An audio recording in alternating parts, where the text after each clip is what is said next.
Greystone Orphanage was meant to save them, a haven for the abandoned, the unwanted, the forgotten, yet its walls were never still. Children whispered to something that answered back.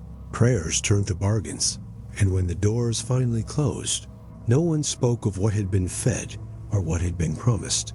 A line of bare trees, stripped by winter, stand like a row of sentinels against a pale, colorless sky. At the far edge of the hill, a house rises, stone walls, jagged and gray, as if carved from the earth itself. Its windows are narrow, its chimneys, long dead, trail no smoke, even from a distance. It feels abandoned, but in the winter of 1887, it would not remain, so the estate had stood empty for years, rotting quietly just beyond the borders of Whitlock, Pennsylvania. The locals called it the Hollow House, not for its size, but for the sound. Those who passed on quiet nights swore they heard its corridors, breathing hollow and long echoes where no wind could reach. Avoided it entirely. Some crossed themselves when its silhouette appeared on the horizon, but the Sisters of St. Gertrude did not. That December, 7 women in black habits arrived by carriage, stepping into the frostbitten mud that led to the estate's gates. They had purchased the property for less than a third of its value. A miracle. They said a gift from God. They believed they would make it a home for the unwanted, a refuge for children with nowhere to go.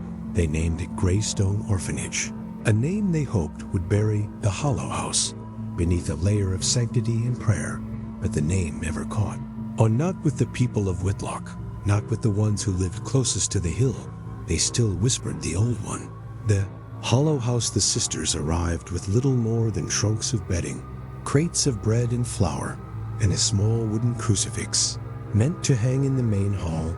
The eldest, Sister Agnes, led the group. Her voice was calm, steady and unshaken, even as they crossed the threshold of the building for the first time. Air inside was colder than it was outside. The stones seemed to drink the warmth from their bodies. Their footsteps echoed, not lightly, but sharply, each sound folding back upon itself, as though the halls had grown used to being empty, used to repeating. The sounds of the living, just to remember them, can still. The sisters pressed on room by room. They swept out the layers of dust. They shoveled dead leaves from the broken corners of the corridors at night. They lit candles in every hall, until the walls themselves seemed to pulse with gold light. By the end of the first week, they had convinced themselves it could feel like a home, but something wasn't right. It began with the sound at first. They thought it was the wind, a low hum that seemed to coil through the upper floors after sundown. But the windows were boarded, the shutters nailed. Shut, the hum came anyway. Then came the smells, not the rot of food or damp, something sharper like metal. And earth, it would come in waves, settling near the old chapel room before disappearing entirely. Sister Agnes dismissed it as the foundation settling. She told the others to focus on the work. The orphans would arrive in 2 months' time. They needed to be ready, and so they cleaned and prayed and scrubbed the stone floors until their hands ached.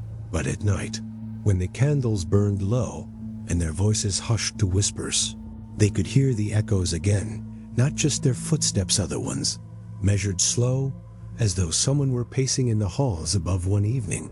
Sister Margaret, the youngest, decided to follow it. She took a single candle and climbed the main staircase after Compline. Each step groaned beneath her weight. The others remained downstairs, pretending not to notice. The sound led her to the eastern corridor, a narrow stretch of rooms that had yet to be cleared of debris. Here, the air smelled of damp stone and mildew. Her candlelight wavered against the walls, throwing thin shadows that seemed to stretch further than they should. She stopped outside the final door. The sound had gone silent. She reached for the handle, and that's when she heard a faint, hollow breath. Just on the other side of the wood knot, the sound of wind, not the creak of settling walls. A breath drawn in, slow released, slower still. She stepped back. The flame of her candle flickered and went out by the time she returned downstairs. Her hands were trembling. She didn't speak of it, but the others noticed in the weeks that followed. The sisters began To keep the chapel candles burning through the night, it was wasteful, but none of them wanted to see the halls in complete darkness. House itself seemed to resist their efforts to brighten it. Each morning, new cracks appeared in the plaster. Door frames swelled as if the wood had drawn in too much moisture, making them impossible to close once. The front gates swung open on their own, despite the iron lock still hanging from its latch. And then, a bell. There was no church bell on the grounds. The estate had never had one. Yet, twice that winter, the sisters swore they heard the sound, a dull, distant toll, as though wrung from beneath the earth. The first time, they ignored it. The second, they gathered in the main hall, each one silent, listening. The sound carried through the stone floors, humming in their bones. Before fading into nothing, they told no one in town. What would they have said? That the house was alive? That it wanted to be heard? The snow fell heavier in January. The road to the estate froze over, making the sisters' trips to Whitlock less frequent.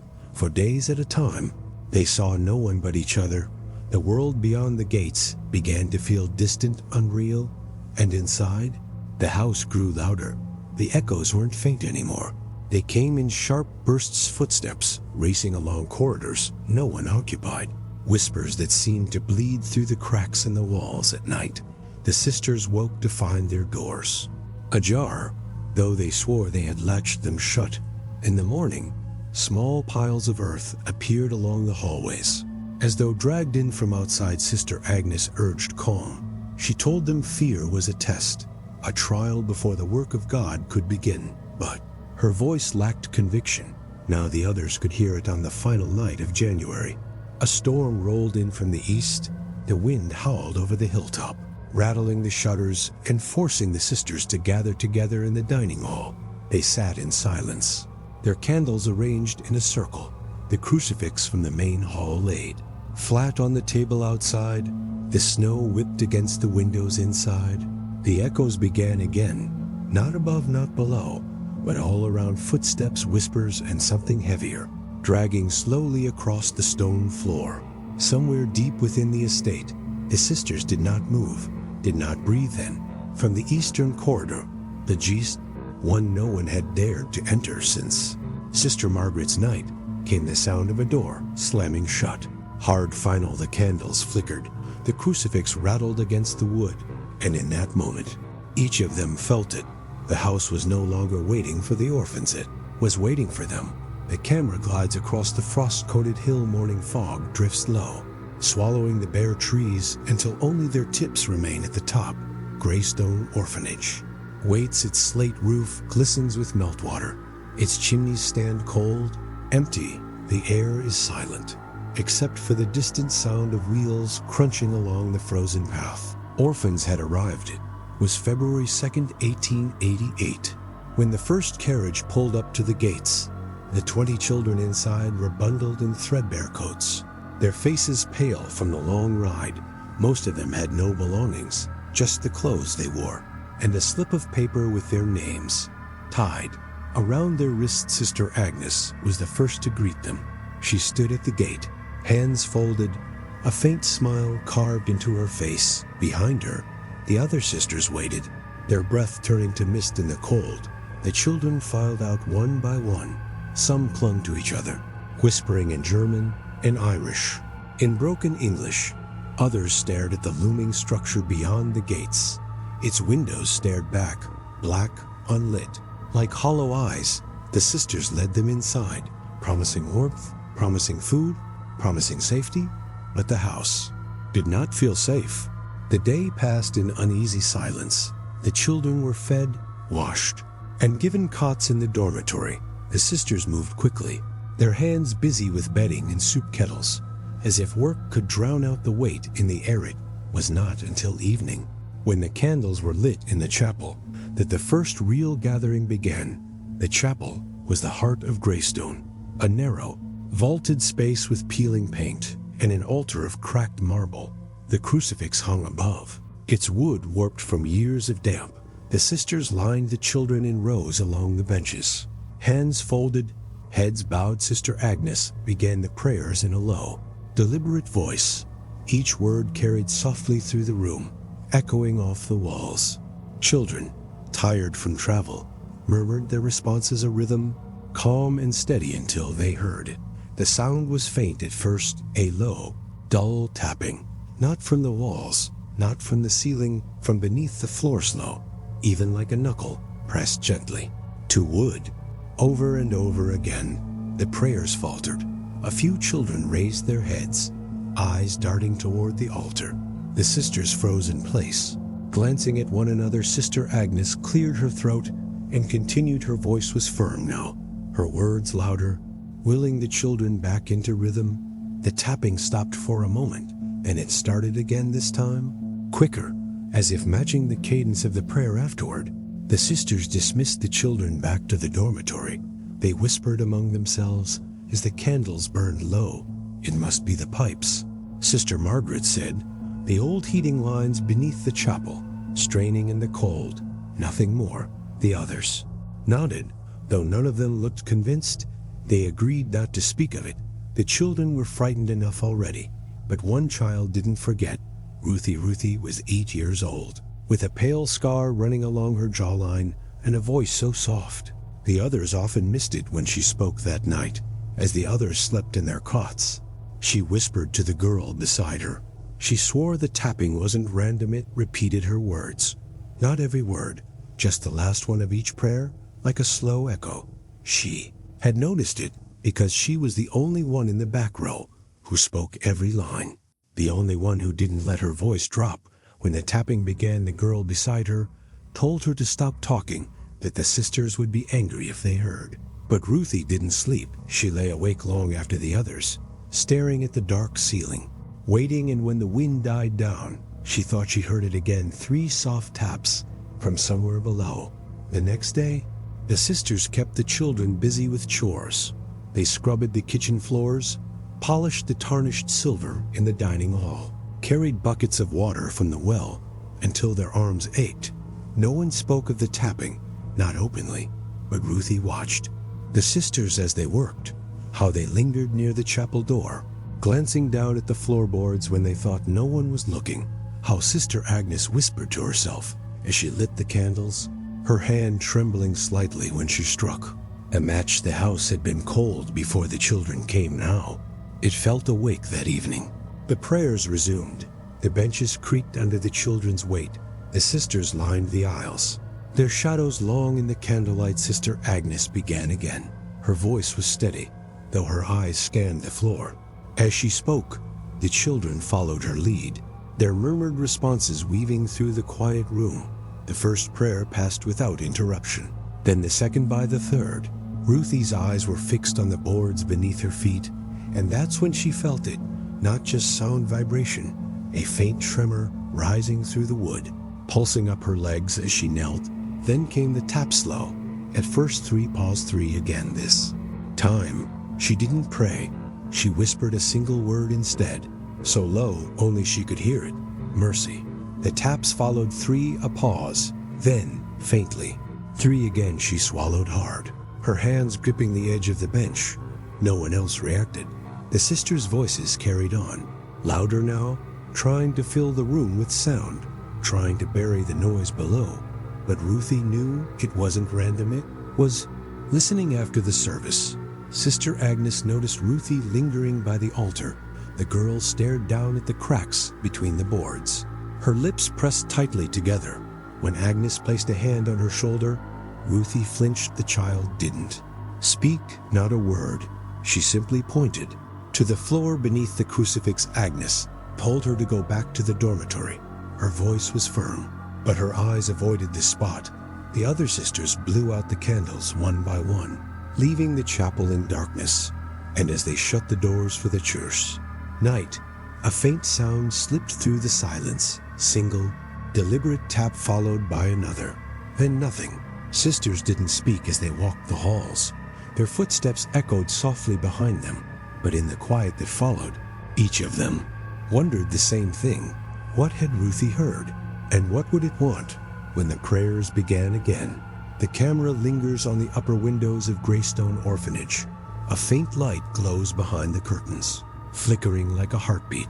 Beyond the glass, The snow falls steady and silent, blanketing the hill and wagon side.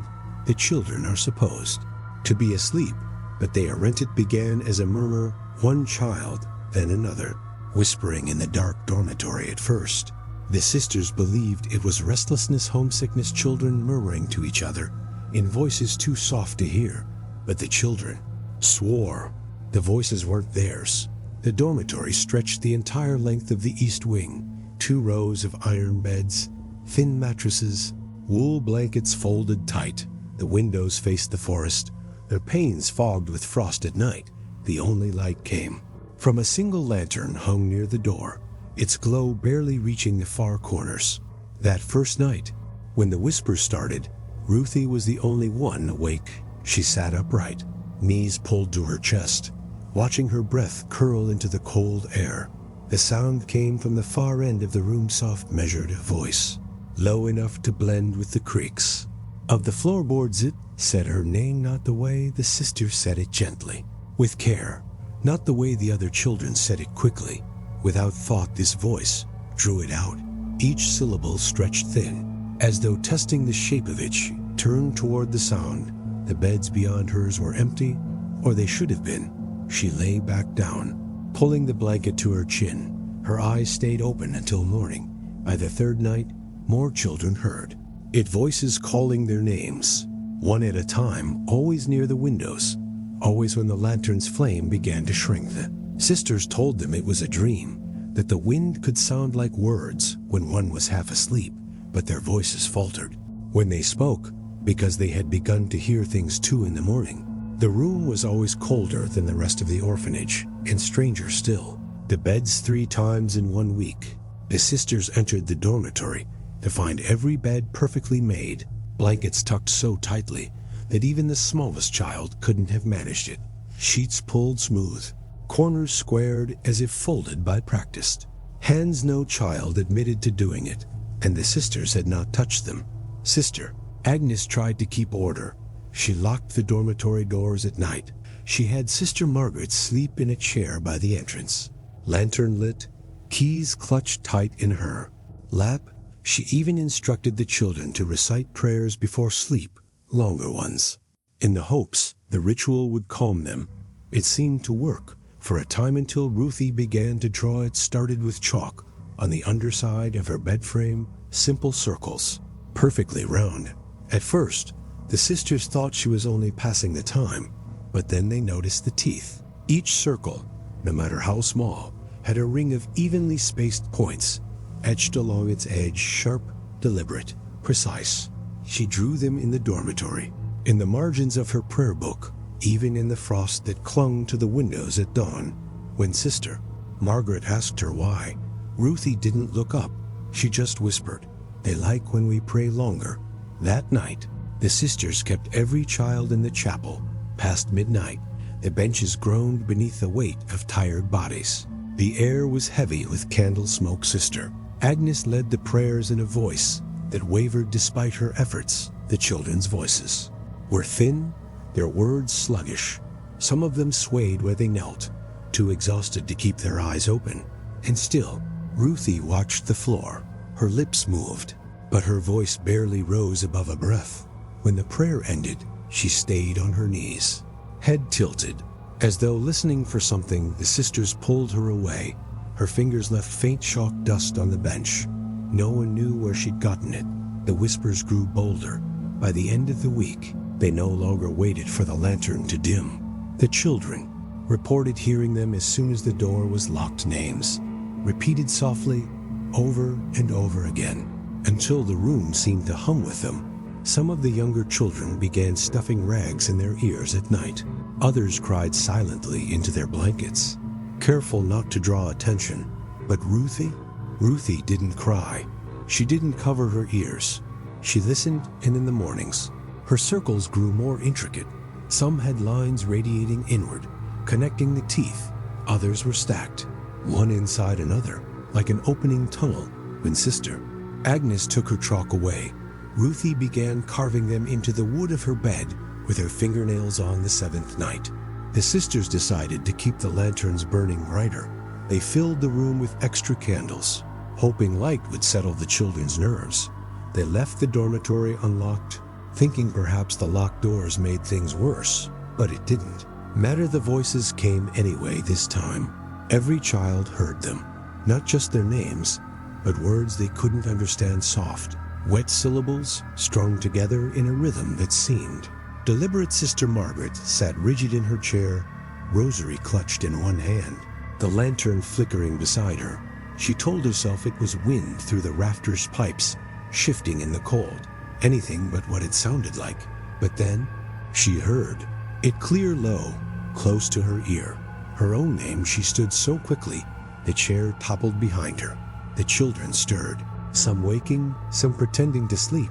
The room was still silent, except for Ruthie, who sat cross-legged on her bed, her eyes fixed on the dark space beneath the floorboards. In the morning, every bed was made again, even the one Sister Margaret had left overturned in her panic. The sheets were stretched tight, the blankets tucked deep. Ruthie's bed was different. Beneath her pillow, the sisters found another circle, scratched into the wood. This one was larger than the others, its teeth sharper, more numerous. When Sister Agnes asked her what it meant, Ruthie didn't answer. She just smiled faintly, her eyes glassy, as if she hadn't slept at all. And then she whispered, "Only stop when we don't stop." Her voice was calm, too calm, and for the first time, even Sister Agnes didn't know what to say. The camera moved slowly through the dim corridors of Greystone. The stone walls glistened faintly, wet with the night's condensation. A faint drip echoes, steady, like a clock counting down in the dark outside. Dawn has not yet broken. The house feels still, too still. Sister Margaret was the first to hear it, a sound coming from the chapel, long, before morning prayers. Not footsteps, not movement, a voice, small, fragile. She followed it down the corridor, her lantern casting thin shadows against the walls. The chapel doors were ajar. The air inside hung cold, colder than the rest of the orphanage. The front, near the altar, a child knelt. Samuel, 6 years old, hands clasped, head bowed so low, his chin pressed to his chest. He was whispering, not a prayer, not words. Sister Margaret could make out a stream of sound, low and rhythmic, like something recited from memory. She called his name once, twice. He didn't move. She stepped closer. Her lantern flame trembled as she crossed the wooden floor. When she reached him, she touched his shoulder lightly, and that's when she heard a faint, almost imperceptible sound from the shadows behind the altar, a sound like breathing. Samuel looked up then. His eyes were glassy, unfocused, as though he hadn't slept in days. He whispered something to her. It sounded like, "Don't make it wait." Before she could ask what he meant, he stood, walked past her without another word, and returned to the dormitory. His bare feet made no sound on the floorboard. Sister Margaret stayed in the chapel for several minutes, listening, but the sound was gone. Only the drip from the far corner remained, a slow, steady rhythm that felt almost intentional. The next morning, Samuel's bed was empty. His blanket was folded at the foot of the mattress, his shoes neatly placed side by side on the floor, his pillow untouched, as though no one had slept there at all. The sisters searched every room, the kitchen, the storage cellar, even the woods beyond the gates, though the snow was untouched, without a single footprint leading away. By noon, Sister Agnes gathered the children in the dining hall. She told them Samuel was ill, that he had been taken into town for care, that he would be back when he was better. Her voice was calm, measured, but the children didn't believe her. They had heard the whispers in the dormitory, the voices that called their names, the sounds beneath the chapel floor, and now one of them was gone. The older children began to count, not aloud, not where the sisters could hear, but among themselves, in murmurs. When the lights dimmed, Samuel was the first one each night after. They whispered the number before they closed their eyes, as if preparing for something, as if expecting the count to rise that evening. The chapel felt different. The air was heavier, the candles burning shorter, their flames bent as if by a breeze no one could feel. The children sat stiffly in the pews, their voices faint during the prayers. Ruthie, as always, watched the floor, Her lips moved silently, but no words came. Her hands traced invisible shapes against her knees. Patterns the other children recognized by now. Circles, always circles. Her fingers sketching the teeth without chalk or wood halfway through the prayer. A sound rose beneath them, a tap, then another slow measured. The sisters kept their eyes fixed on their books. Their voices grew louder, rising above the sound, but the children could hear it clearly. The rhythm had changed. It wasn't random, it was counting one, a pause one again, over and over, as though the floor itself was remembering that night. No one slept. The dormitory felt colder than it ever had before. The lantern sputtered and died just after midnight, plunging the room into shadow. The whispers came quickly, not names this time, just one word, repeated softly, again and again. From the corners of the room, another. Some of the younger children buried their faces beneath their blankets, shaking. Others lay awake, staring at the ceiling, lips moving silently as they counted. Ruthie sat up in her bed, legs crossed, eyes fixed on the door. Her breathing was calm, too calm, and when Sister Margaret asked her what she was doing, Ruthie whispered, "They said we can make it stop if we stay longer, if we pray longer." Her voice didn't sound like a question. It sounded like she was repeating something she'd been told by morning. The sisters had no answers. The search for Samuel had turned up nothing, not a trace of him anywhere on the grounds. Other children didn't ask where he'd gone. They didn't need to, because when the dormitory doors closed that night and the lantern burned low, they whispered the number in unison, one.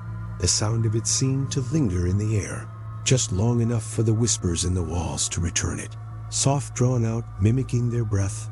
And for the first time, even the sisters felt it, not a draft, not a vibration, but a presence waiting.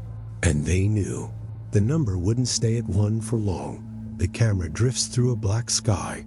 The hill barely visible in the distance. Snow falls softly, swallowed by the dark. The windows of Greystone Orphanage glimmer faintly, each pane reflecting a pale, shivering light. The hour is late, silent, except it isn't. It began at 3 a.m. The sound of the chapel bellowed deep toll, cutting through the cold air. Then another and another. The sisters woke in their beds, startled by the first chime, then frozen by the second. By the third, every child in the dormitory was sitting upright, blankets clutched to their chests. The bell kept ringing, slow, measured, deliberate, 13 times. But no one had pulled the rope. The chapel at Greystone had no steeple bell of its own. Only a small bronze chime hung in the loft, rung by hand for morning mass. Its rope lay coiled against the wall, tied off each night. No one had touched it yet. Each toll carried the weight of something far heavier. The sound was deep, resonant, echoing across the orphanage grounds, as if struck from far below the earth. After the 13th toll, silence returned briefly. Then came the humming. It was faint at first, soft, high-pitched, like children humming a lullaby beneath their breath. It seemed to rise from under the chapel floor, vibrating to the wooden planks and out into the hallways. The melody had no words, no shape, just a droning hum, rising and falling in waves, matching the same rhythm as the bells. Sister Margaret pressed her ear to the corridor wall outside the chapel. Her face went pale. The sound wasn't just in the chapel. It was spreading, moving through the walls like water through a pipe, bleeding into every wing of the orphanage and the dormitory. The children began to hum along. Not all of them, just a few at first, their voices distant, hollow, as if they weren't fully awake. And once they started, they didn't stop. Sister Agnes did not sleep that night. She sat at the small wooden desk in her quarters, quill shaking in her hand as she opened her journal.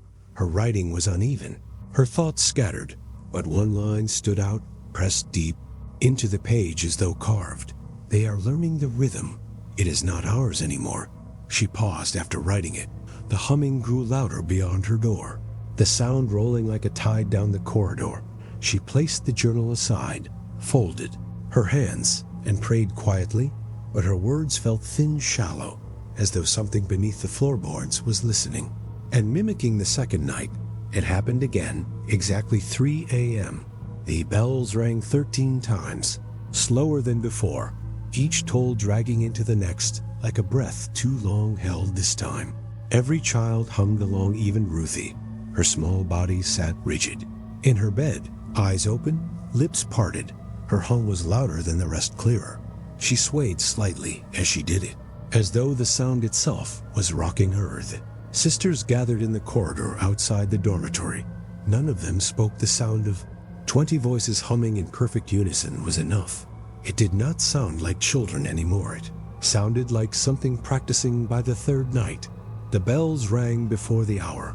The sisters woke to the first toll at 2:57. By the sixth chime, they realized something had changed.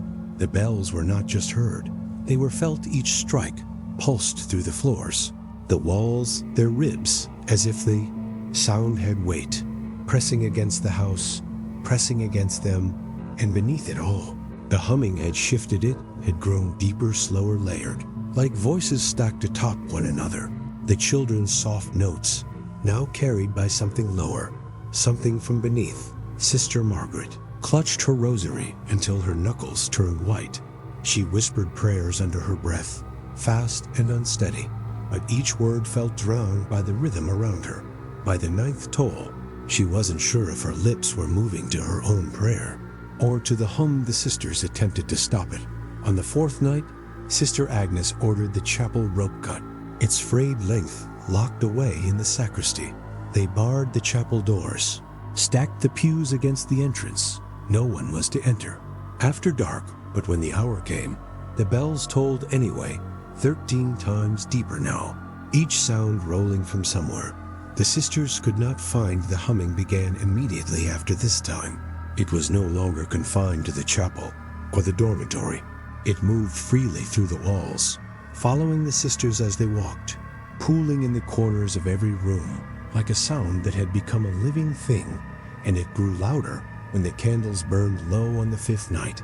Sister Agnes stopped trying to sleep. She sat at her desk, journal open, the ink trembling as she wrote by the light of a single taper. Her entries were no longer even sentences, fragments, scattered words, scratched so hard into the paper that the quill split. 13 every night.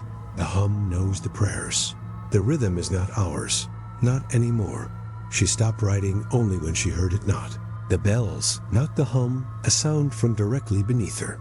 Feet like fingers drumming against the underside of the floorboards.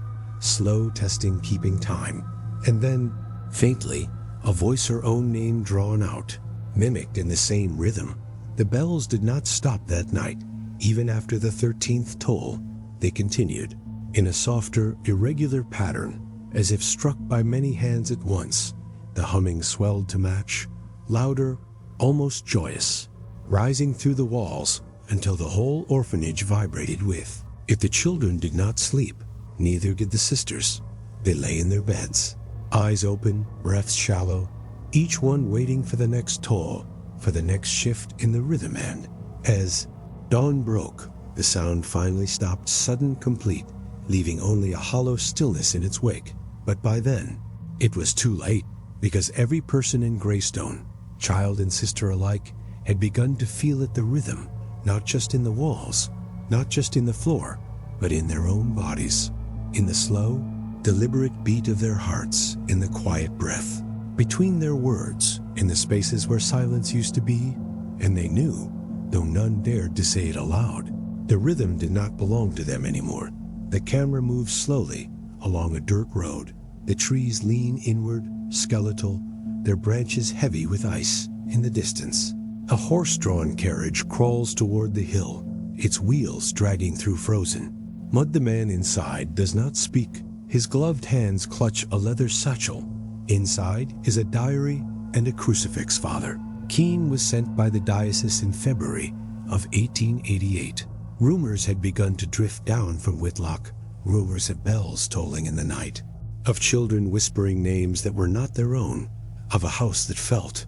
Awake, the bishop had called it superstition, but the whispers were spreading, and the diocese could not afford unrest. So Keene was sent to Greystone Orphanage, not to cleanse it, not to intervene, just to observe. and to report, his diary begins plainly. Notes on the orphanage, the sisters, the grounds. He describes the building as a stone carcass.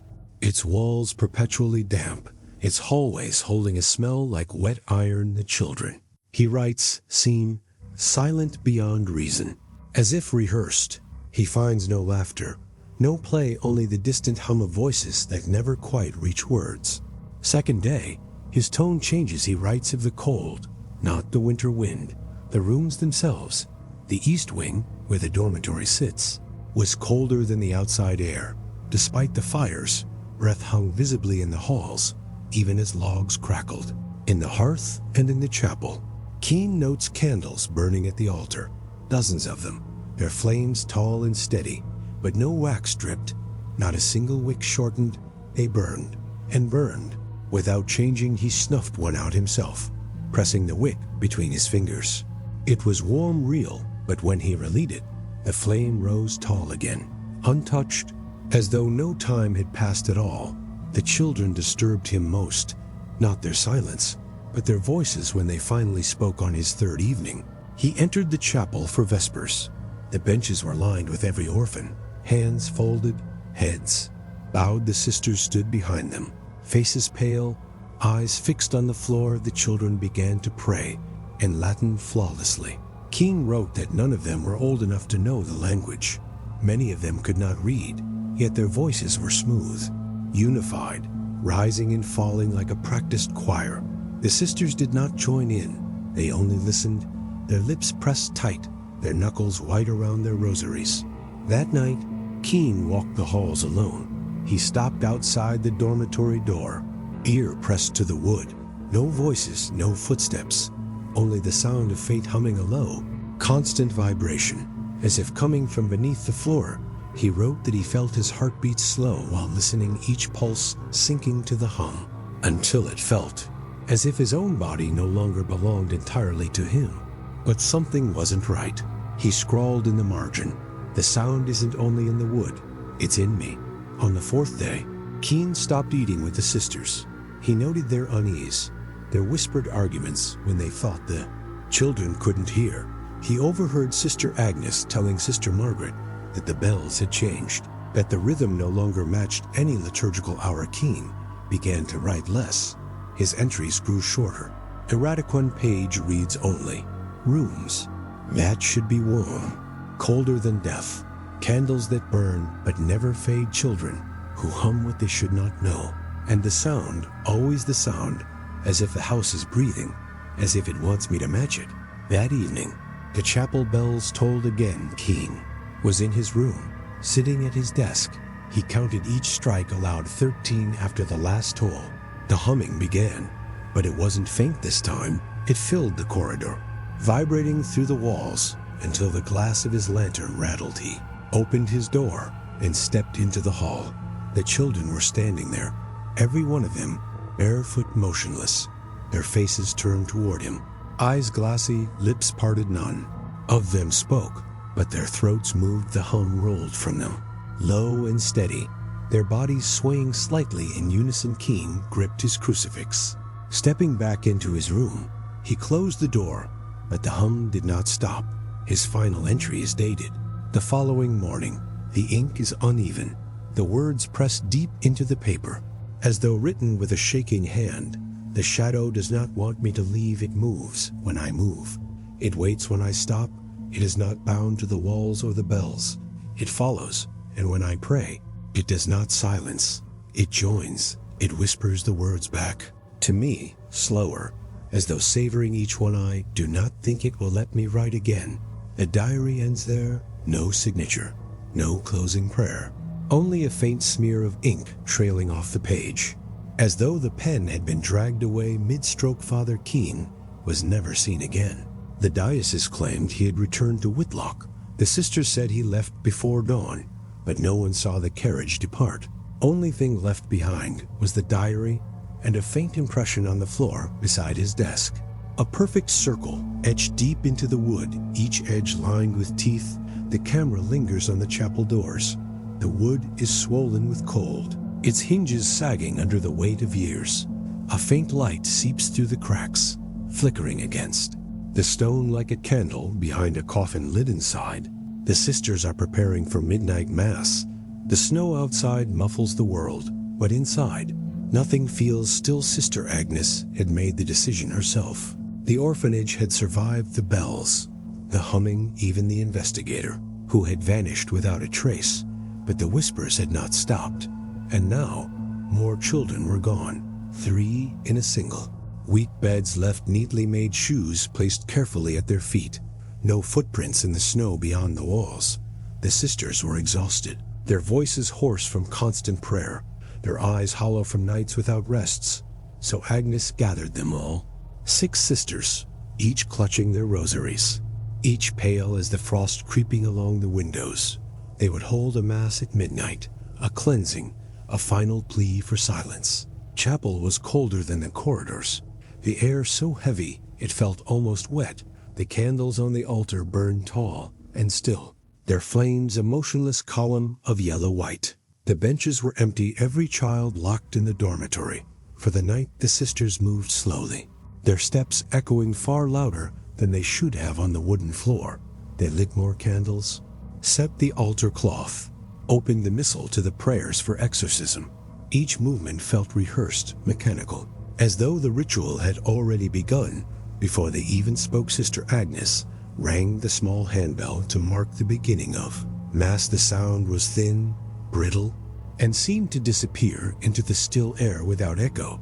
They began to pray, soft at first, their voices overlapping in a low murmur, rising with each line. For a moment, it felt like the air shifted, like the orphanage might finally grow still. But then, the first sound came from the floor, a low vibration, subtle enough that Sister Margaret thought it was her own pulse. Then another, louder, pulsing through the wood, a rhythm slow, deliberate. It was not the bells. It was deeper, close, as though the ground itself was beginning to breathe. The sisters did not stop praying. They raised their voices, layering their chants over the hum, but the sound beneath them grew louder. And then, the voices joined at first. It sounded like the children, a faint chorus, rising from beneath the chapel floor, soft, melodic, perfectly timed to the rhythm. But there was something wrong in the tone. Too many voices, some pitched far too low. There, notes dragging like a bow across rusted strings, others sharp and thin, almost like laughter strung into the melody. The sisters' voices faltered. Sister Agnes struck the bell again, desperate to steady them, but the note rang flat, swallowed by the growing chorus below. The floorboards trembled, dust drifted from the rafters. And then the altar cracked. It was not loud. The wood split down its center with a sound more like a sigh. Then a snap. A thin line of darkness opened, stretching slowly toward the edge of the platform. The candles did not flicker. The air did not stir. But from the gap came more voices, dozens, maybe hundreds, all singing now, their words tangled and layered. Not in Latin, but in a cadence the sisters could not recognize. The sound was deafening without ever rising to a scream, a perfect wall of voices, pressing against the ears, vibrating in the chest, until it felt like a weight was building beneath the ribs. Sister Margaret dropped her rosary. It struck the floor and did not bounce. It lay still, as if the wood had softened beneath it. The sisters tried to continue the mass. They forced the words out, louder, faster, voices trembling as they clutched their books. But the rhythm below them began to shift. The voices changed pitch, mimicking their prayer, twisting the cadence until the chants no longer felt like their own. The sound was no longer beneath the floor. It was in the walls, the pews, the air. Every surface seemed to hum with the same alien harmony. A hollow choir that needed no breath to sustain it one by one. The sisters fell silent, their voices stolen by the sheer weight of the sound, and in that stillness, something new emerged, a second rhythm, fainter, slower, a counterpoint to the chorus, thudding like a heartbeat buried deep beneath the earth. Each pulse felt heavier than the last, pressing against the floor until the sisters' knees buckled. They clung to the benches, clutching the wood so tightly their nails left grooves, and that's when Sister Agnes saw it, not movement, not shadow, but the candles, their flames, began to bend, not flicker, but lean all at once toward the split in the altar, drawn as though pulled by a current only they could feel. Mass never ended. The sisters could no longer speak.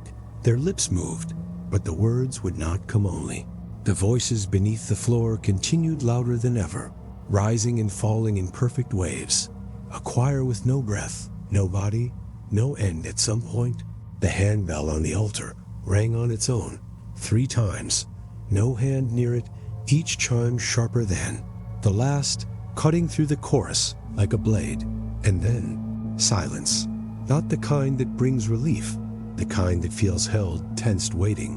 When dawn came, the chapel was empty. The sisters lay scattered near the pews.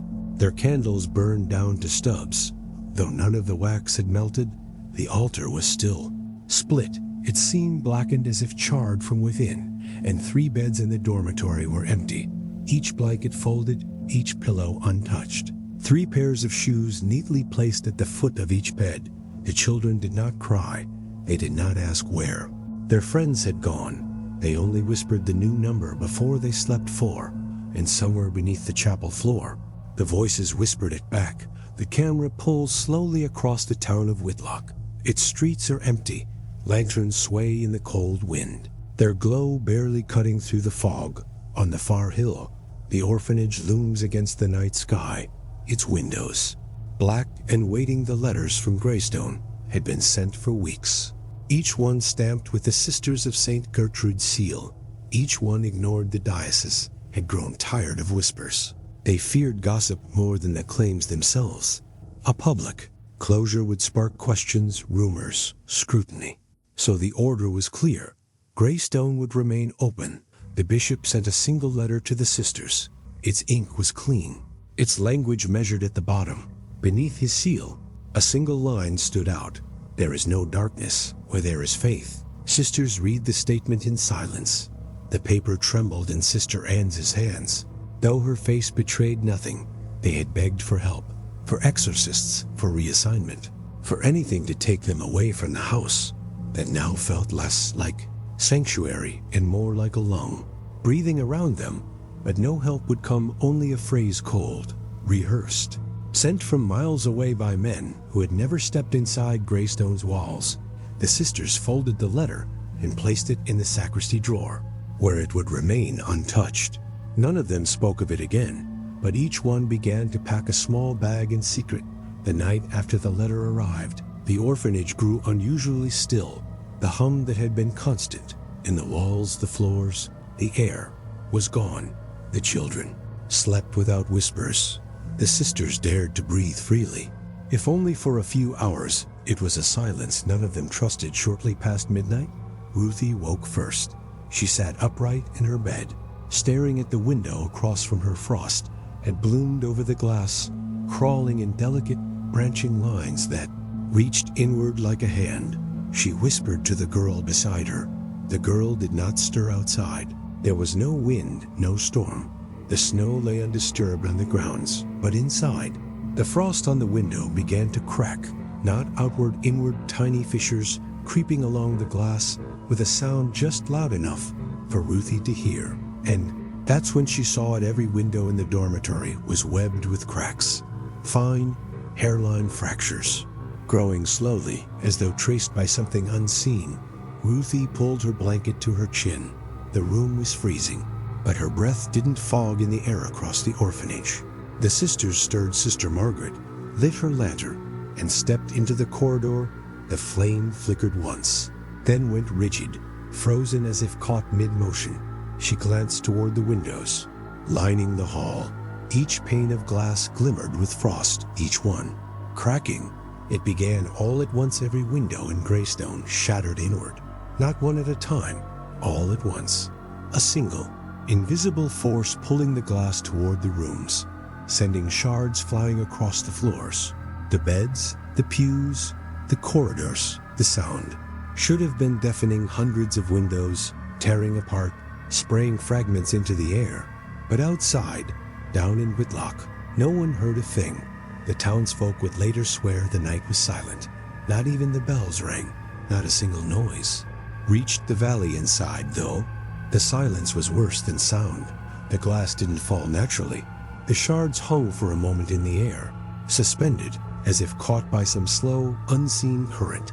Then they dropped quietly, one by one, without a single clink, until the floors were covered in a glittering, soundless layer. The children didn't scream. They didn't even wake. Their breathing stayed slow, even as the frost crawled along the edges of their blankets, and the shards of glass rested inches from their outstretched hands. The sisters froze. In place, their lanterns dim, their prayers dying on their tongues. Every instinct told them to run, but there was nowhere to go, because the silence was not stillness. It was listening in the sacristy.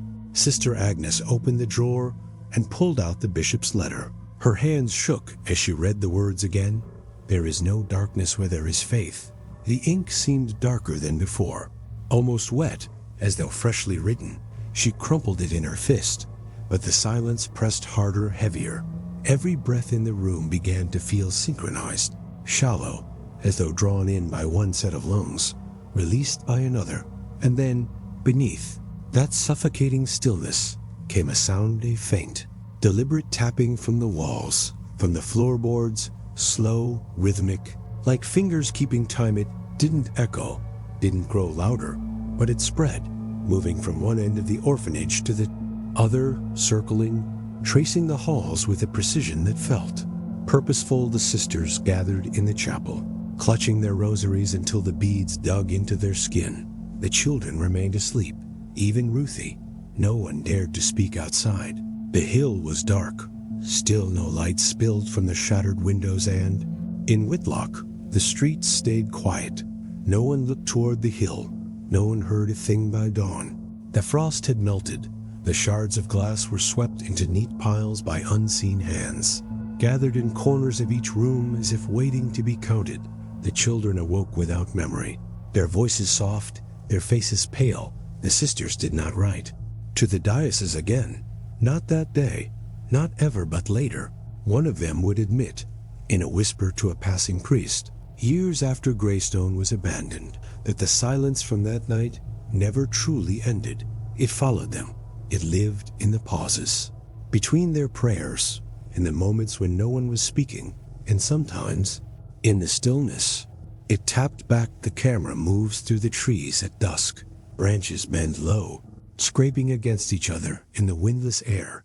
At the top of the hill, Greystone stands dark against the fading sky, its roofline jagged, its windows hollow. A faint vibration runs through the ground, almost like a heartbeat. It is August 13th, 1892, the last night anyone would see the orphanage alive. The surviving witnesses spoke of the air first, how it seemed to shift, heavy, pressing into their lungs with every breath.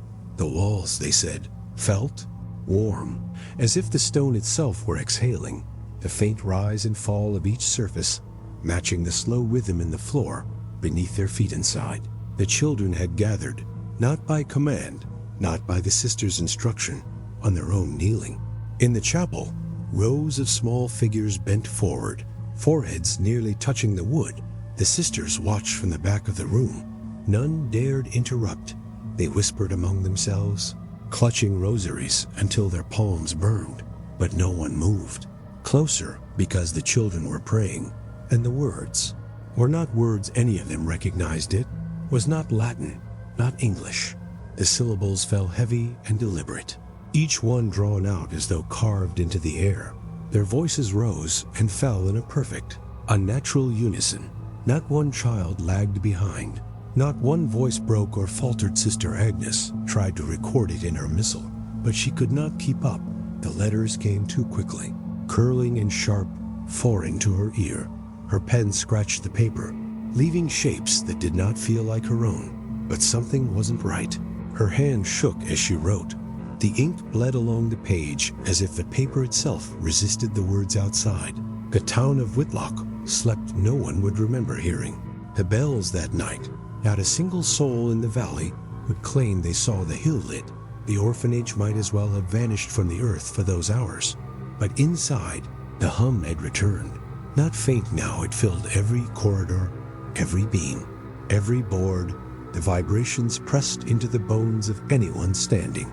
Still long enough to feel it. It did not sound like a hymn. It sounded like breath, inhale, exhale. The whole house moving with it at some point. The sisters joined the children in the chapel, not kneeling, just standing at the edges. Their lips tight, their faces pale. Each one seemed torn between fear and surrender. They had prayed every night. They had begged for the bells to stop, for the voices to fade, for the children to sleep. Nothing had changed, so they stayed listening, waiting for it to end. And then the floor moved not. A sudden quake, not a violent shudder. A slow, deep shift, as if the ground beneath Greystone had turned to breath. The boards flexed underfoot, the nails groaning softly, though none pulled free. Still split from the mass weeks before. Pulsed, the seam widened slightly, then closed. In perfect rhythm with the sound moving through the walls. It did not feel like wood anymore. It felt like something alive. One of the sisters dropped her rosary. It landed without a sound. The beads rolled to the edge of the altar and stopped not.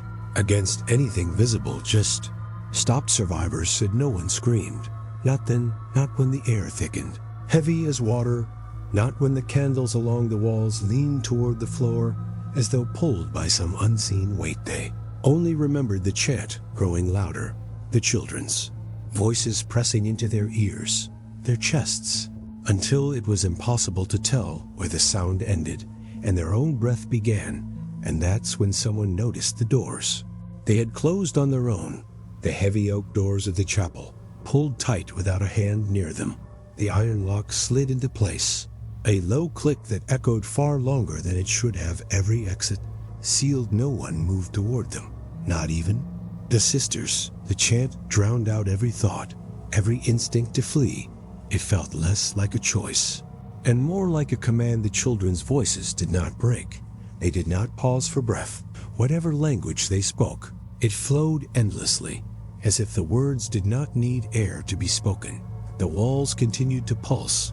The floor exhaled beneath their knees. Greystone was breathing, and everyone inside had fallen in rhythm by morning. The hill was silent. The sun rose without a trace of smoke from the orphanage chimneys. The snow at its base lay untouched. A passing farmer was the first to notice. He said the windows were black, every one of them. Not broken, not frosted, just black. When he and two others forced their way up the hill, they found the doors shut, the iron locks drawn, not from outside, from within.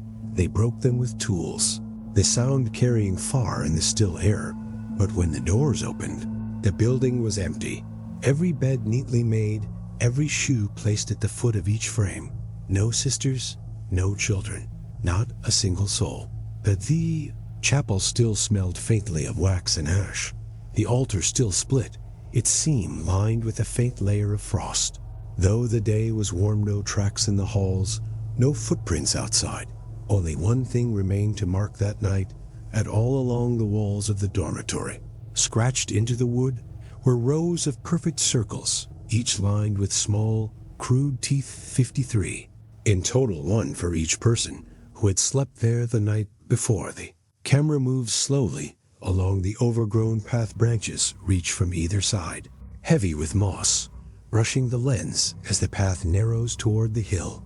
At its peak, Greystone rises like a carcass, its roof collapsed in places, its windows hollow, lined with vines that curl into the frames like veins. There is no sound, not from birds, not from the wind, just the faint creak of the orphanage settling as the earth beneath it shifts. Greystone has been abandoned for more than a century. The last child, the last sister, gone without a trace in 1892. Since then, no one has lived inside its walls, but people still go there. Paranormal investigators, local historians, curiosity seekers drawn by the stories whispered in Whitlock, the hum, the voices. Way the hill itself feels different, as though something beneath the soil is still moving. Most leave with nothing. Some leave with recordings, and those recordings are always the same. The investigators bring sensitive microphones, thermal cameras, digital recorders, tuned to capture frequencies beyond the human ear. They walk the halls where the children once slept, their footsteps muffled by thick layers of dust. They whisper into the air, asking for signs, names, any trace of what happened. And when they play the tapes back, the same sound emerges, faint, distorted, almost too low to hear. The voices of children counting 1, 2, 3. The rhythm is steady. The voice is layered soft, almost like a lullaby. The count always ends at 13, and then the recording goes silent. No static, no interference, just a cut. As if the air itself swallows the sound whole. But something wasn't right. It happens even when the recorders are left untouched, running in empty rooms for hours beneath the chapel. The questions deepen. The floorboards, warped and splintered, still hold the split altar at their center. Most avoid stepping on it, but those who do report a subtle vibration underfoot. Not enough to call a tremor, just enough to feel through the soles of their shoes. In 2019, a research team brought LiDAR to map the structure. The orphanage had been deemed too unstable to enter fully, so they scanned its interiors, its foundation, its sublevels. What they found beneath the chapel did not match any known blueprint. A hollow chamber, perfectly circular, measuring nearly 20 feet across, with no entrance, no staircase, no tunnel leading in or out, just a void cut into the earth. Its walls smooth, the floor perfectly level along those walls. Faint impressions, repeating marks, evenly spaced, forming a continuous pattern around the perimeter. The scans couldn't resolve the details clearly, but the impressions looked deliberate, like something had been pressed over and over into the walls. The team lowered a contact microphone through a crack in the chapel floor, letting it hang just above the void. For 2 hours, nothing, only the faint hum of the earth, the occasional pop of shifting soil. Then, without warning, the audio spiked, not loud, just present the faint, layered sound of children's voices counting slow. Even it began at 1, rose steadily, reached 13, and then silence. The team checked the clock. Each cycle took exactly 93 seconds. It repeated for nearly an hour, never once breaking rhythm. When they raised the microphone, the sound did not follow. The air above the floorboards was still. Some of the investigators believe the chamber is a natural formation, a sinkhole, perhaps, later shaped by erosion or pressure. Others argue it was built, that someone or something dug it long before Greystone stood on the hill, but none can explain the markings or why the recordings from inside the chapel never capture the sound of footsteps, voices, or even the investigators themselves. Only the counting, always 13 and always louder when no one is speaking. The townsfolk avoid the hill now, even those who profit from its legend. The air, they say, feels wrong up there, heavier, as if the ground itself listens more. Then one visitor has reported the same experience while walking through the ruins. A faint, deliberate tapping, not enough to call a knock, just enough to feel in the bones, a rhythm that does not match their own heartbeat. And that's when he heard it. One investigator, alone by the chapel's altar, swore the sound came not from below, but from the walls themselves, as though something on the other side were keeping time. Greystone still stands, tilting, rotted, its roof half collapsed, its windows blackened by years of weather. The chapel floor is still sealed, the circular void beneath, still unreachable, but the recordings continue even now, always the same, always counting, always ending at 13. No one has ever captured the sound of the final breath, the pause between the last number and the silence that follows. But more than one investigator claims they felt a pressure in the chest, a subtle pull behind the ribs, as if, for just a moment, something beneath the chapel, in Hiles, Greystone was meant to protect. The innocent. Instead, it taught them how to kneel to something older than faith. Some say it still listens, others swear it still answers.